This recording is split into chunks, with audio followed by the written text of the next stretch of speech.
So, kumusta kayo mga kakadwa? Bali, for today's video, Will you please repeat it? ay magche-change oil nga pala tayo ng ating motor na sa si Matmat, yung ating NMAX.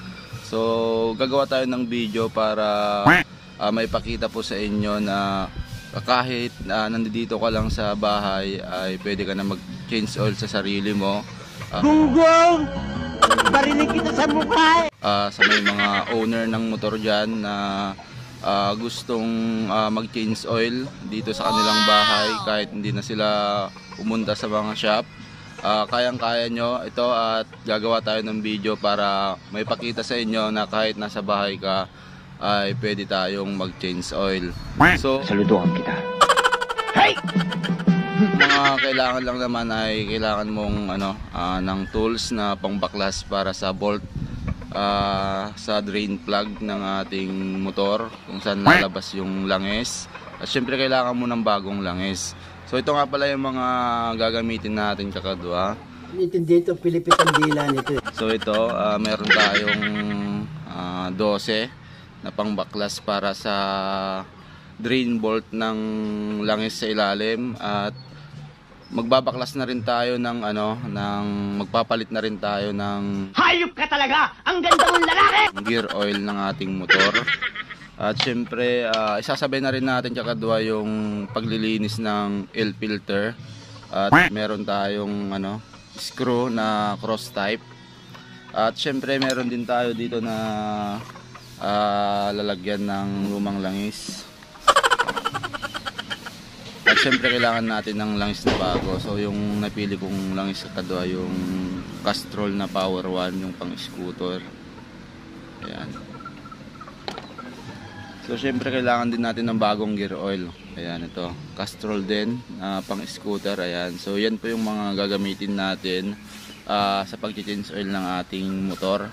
So bago po ako mag-change oil kakadwa, papakita ko po sa inyo yung ating motor. So bali nandito na tayo sa ating motor na si Matmat, at ito nga yung motor natin. Kung mapapansin nyo kakadwa ay nagbe-blink na yung kanyang oil indicator, at naka-check engine na rin siya. So yung check engine hindi ko alam kung kaya nating tanggalin, pero susubukan natin mamaya. Pero sa ngayon, i-change oil muna natin yung ating motor na si Matmat.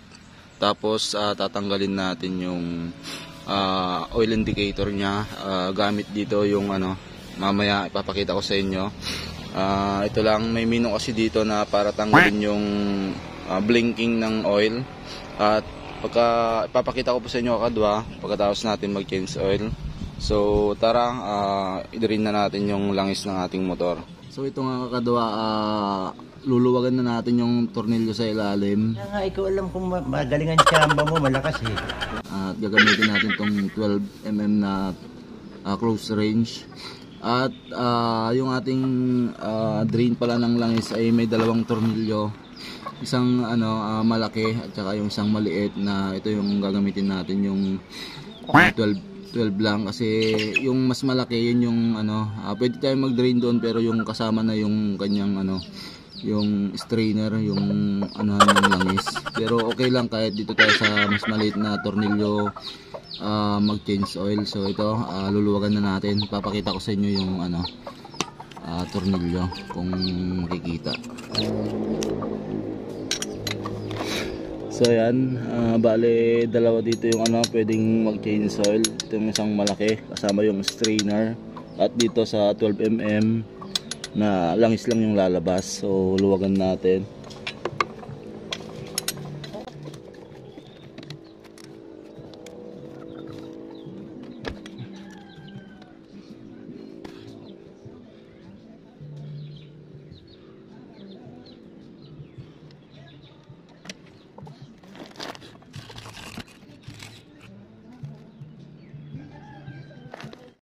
So yun nga kadwa, i-drain na natin yun sa ilalim. Susunod natin i-drain ka kadwa yung yung gear oil niya.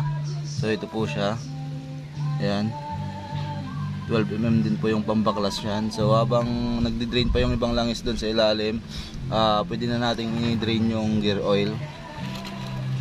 Ayan, drain na po natin.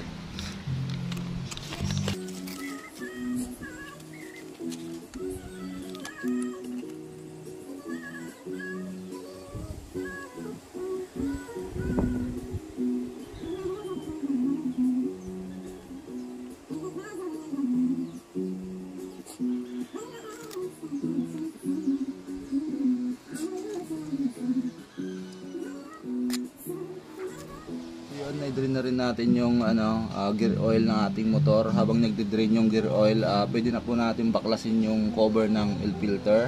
At baklasin lang natin gamit itong screw. So tara.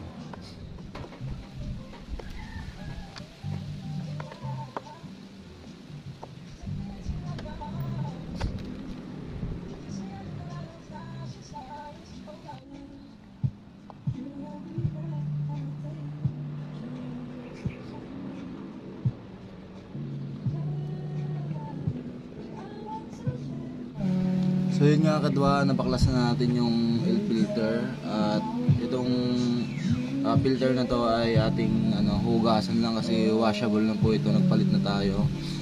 At syempre yung loob nito ay pupunasan lang natin yan, yung mga konting langis at alikabok. Tapos pag malinis na, pwede na natin siyang ibalik kadwa. So linisan na muna natin yung filter ng ating motor habang nagde-drain pa yung ibang langis sa loob ng makina at saka dito sa may gear oil. So balikan ko po kayo. So yun, nalinisan na natin yung ating air filter. Kapag malinis na at tuyo na yung ating filter at malinis na rin yung loob ng air filter natin, pwede natin siyang ibalik. At pag naibalik na natin siya kadwa, punasan lang natin itong mga tornilyo na natanggal natin.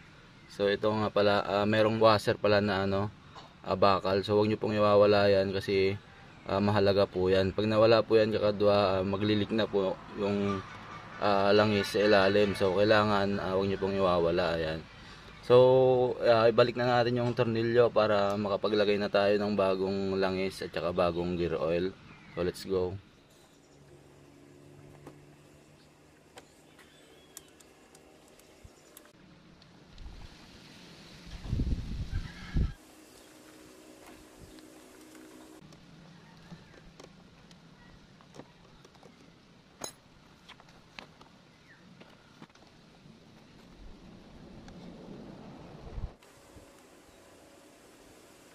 So kapag naibalik na po natin yung mga tornilyo at mahigpit na po siya, siguraduhin lang po na sakto lang po yung pagtitread ng tornilyo kasi pag nasobrahan po pwedeng bumitak po yung sa may thread nya at maging magkaroon ng leak. So dapat eksakto ang higpit lang po. So dahil pag natapos na po yung kakadwa, pwede na tayo maglagay ng bagong langis at saka gear oil. So maglalagay na po tayo ng langis at saka gear oil. Unahin na muna natin maglagay ng gear oil.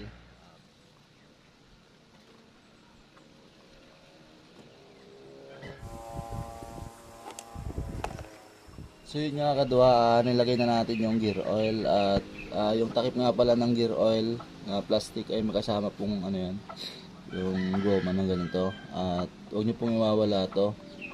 Ayan. So ibalik na natin.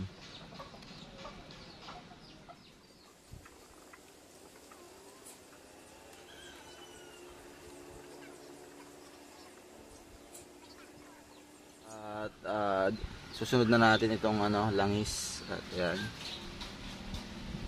lalagay lang natin dyan sa bandang gilid na malapit sa radiator ng ating motor. At ilalagay lang natin yung langis. Yung langis pala natin ay 1 liter.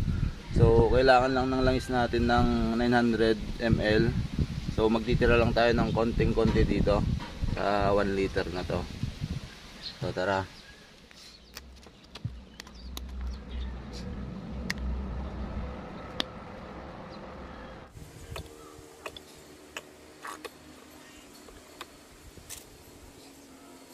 Yun nga kakadwa, nalagay na natin at nagtira tayo lang ng konti. At ibabalik na natin yung takip nitong lalagyan ng langis. Naibalik na natin yung cover ng ating oil filter. At syempre nilagay na rin natin yung yung bagong gear oil at saka bagong langis. So bali switch lang natin yung ating motor kakadwa.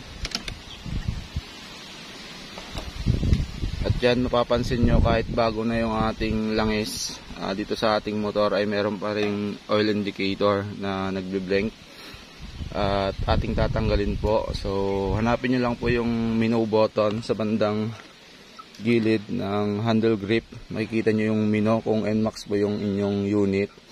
Pero kung hindi naman NMAX, mga MIU lang, mga ganun simpleng motor lang, kahit hindi nyo na po iset yung oil indicator nya. So ito ay para lang sa mga NMAX. Ayan, so hanapin nyo lang yung menu button. Merong ano, ayan. Yan, pindut-pindutin nyo lang ganyan, kadwa. Papakita ko po sa inyo kadwa yung kapag pinindot natin. Pag pinindot nyo po yung menu button, makikita nyo po may mga trip 1, trip 2, battery, tsaka yan yung odo. So hanapin, tsaka meron siyang B-belt. Hanapin lang natin yung oil. So hanapin natin para matanggal natin yung oil indicator. Ayan.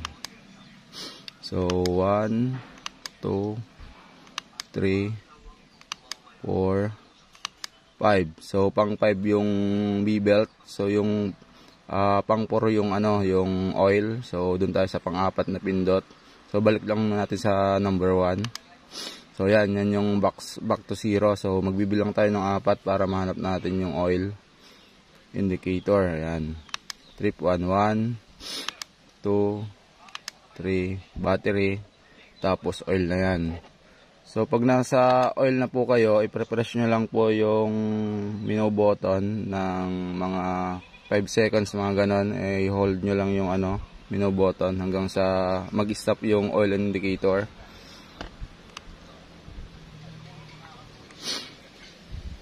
Kung mapapansin nyo kakadwa, yung oil indicator, kasama yung numero sa bandang baba, yung 4393, yan yung ibig sabihin ng oil na natakbo ng ating motor. So ipe-press nyo lang ganyan, bibitawan nyo, tapos press nyo ulit.